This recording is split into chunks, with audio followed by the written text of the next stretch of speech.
5 inches.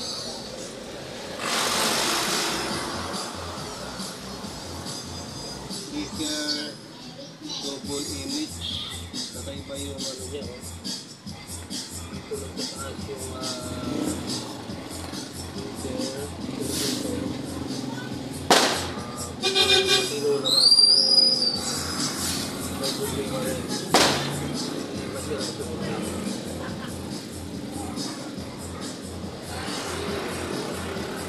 Kahit sakit na yan, bukurap.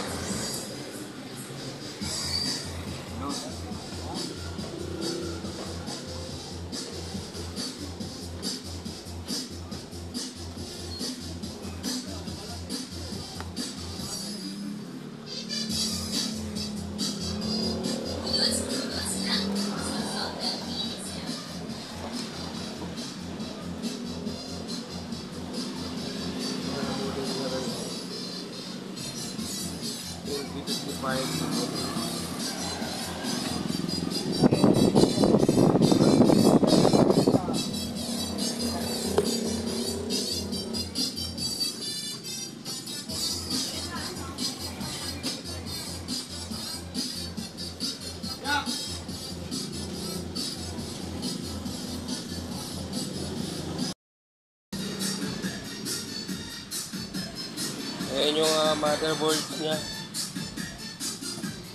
Built-in ang T-Con.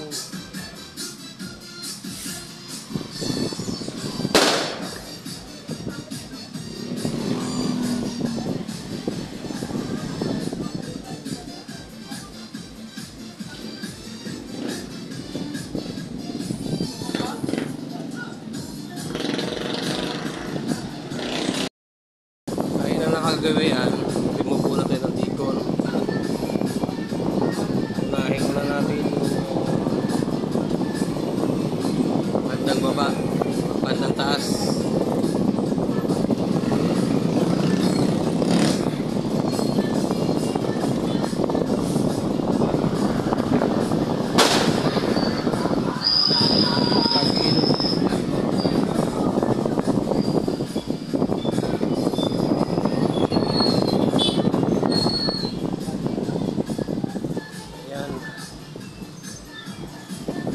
Langgo siya. Langgo.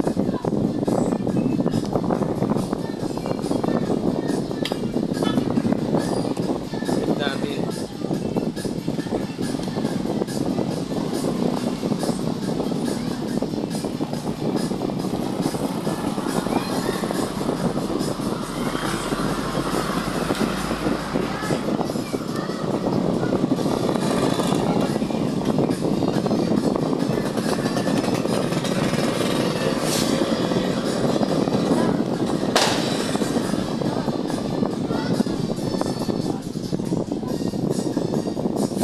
Guys, tingnan nyo. Kakaiba ito kabilang ating inang wala. Kakaiba ang tira.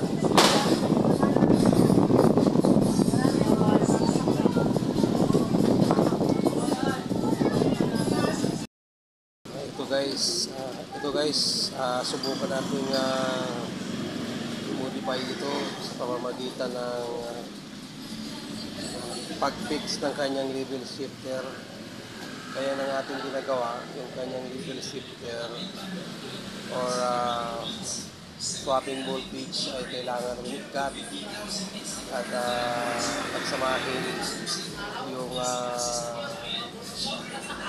swapping voltage direkta patungo sa VPH. Ito na lang po ang kaya nating paraan kung magagawa pa siya ng paraan na huminto yung kanyang flickering double image. Okay. Ito na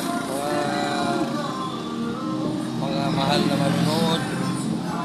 Nagawa ko na po yung pag-fix ng swapping voltage mula sa level shifter. Ay pinat ko po ang kanyang swapping voltage niya, oh. Pinat ko at nang ito'y my God. Ayan po, katik, muli tayong nagbabalik. Naglobat yung ating microscope. Pinalitan ko lang siya ng battery. Ayun, kung makikita nyo, pinat ko yung linya ng swapping voltage galing sa IC. At pagdating dito sa kanyang flex ay pinagsama ko yung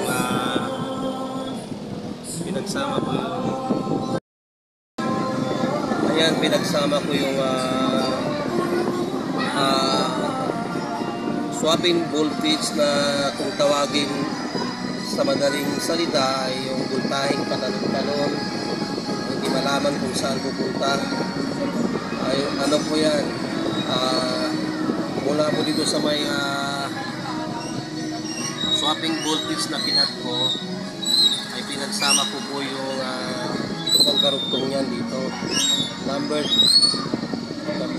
13 po yan, swapping voltage galing sa level shifter ng IC at pinagsama ko po ang VGH upang mag-fix po yung voltahe niya. At ngayon po titignan po natin ang resulta kung nagtagumpay po tayo sa ating ginagawa.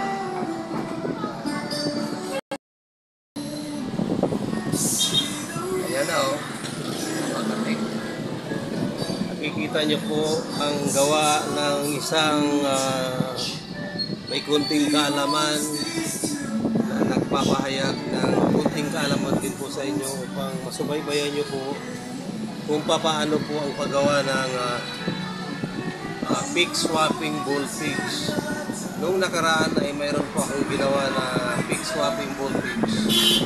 Sony naman po yun. Kaya lang gawa nung talagang ang Sony na yun ay talagang ano na, may tama na talaga yung kanyang panel, kaya hindi ko na siya talaga napifix ng ito. Pero sa pagkakataon po ito, sa LG naman po, medyo nagtagumpay po tayo. Yung kanya pong picture na abnormal na panay ang talon hanggang sa kung saan siya gusto. Lalaki siguro ang gusto niya kaysa talon na talon kasi pandak yata ang pakiramdam niya sa sarili niya. Kaya po siya talon ng talon. Sa kabilang banda, ang tawag ng iba ay swapping voltage and flickering ang may problema. Pinapakita ko lang po sa inyo kung paano yung tamang posisyon ng pag-modify ng swapping voltage to fix upang mapahinto po natin ang talon ng talon. Nakakaduling, nakasakit sa mata, pati sa lalamunan kapag ganun palabas ang inyong pinapanood. Wait lang po ha, lalagyan po natin siya ng signal. Ayan na po ang resulta ng gawa natin modify swapping voltage modify to VGH fix. Ayan na po siya. Tumigil na po yung pagtalon niya. Kasi malaki na siya kaya tumigil na siya sa kanyang pagla. Basta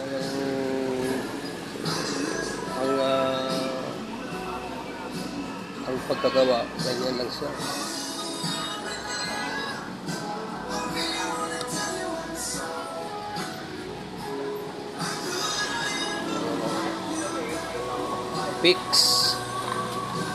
Fix po yung kanya swapping voltage to VGH. Wala na pong ginagamit na ibang piyesa. Secure ko na lang po siya. Samahin ko lang yung VGH para mag-fix ang kanyang swapping voltage at tumigil lang kanyang pagkatapos. Okay? Kabuting-ting hanggang dito na lamang at sana mayroon tayong bunting natutunan sa aking bunting na isi-share sa inyo. Gaya ng aking sinasabi, medyo mahirap gumawa ng TV pero sa marunong at sa may pagnanais na talagang matuto ay kaya niya itong pagtsagaan upang siya matuto at nang magawa niya ng tama. Kanyang ginagawa. Hanggang dito na lamang at sana'y kung may pagkakataon maaari niyo rin po ako i-subscribe para tulong niyo lang sa akin para ako naman po ay video ang mga tungkol. Ang umpisa ko pa lang po dito sa pagbablog ng ganitong uri ng pagbubulgar ng mga technique ng kapwa ko technician o mga baguhan ng mga newbie natin na hindi pa masyadong maalam sa mga ganitong uri ng drubol ay matutunan naman nila para pagdating ng araw kahit pa paano hindi na sila mga pangaba at kaya na rin nilang gumawa ng ganitong klase problema ng unit kung tawagin ay flickering double image. Maraming salamat at hanggang sa susunod. Please subscribe. Thanks for all.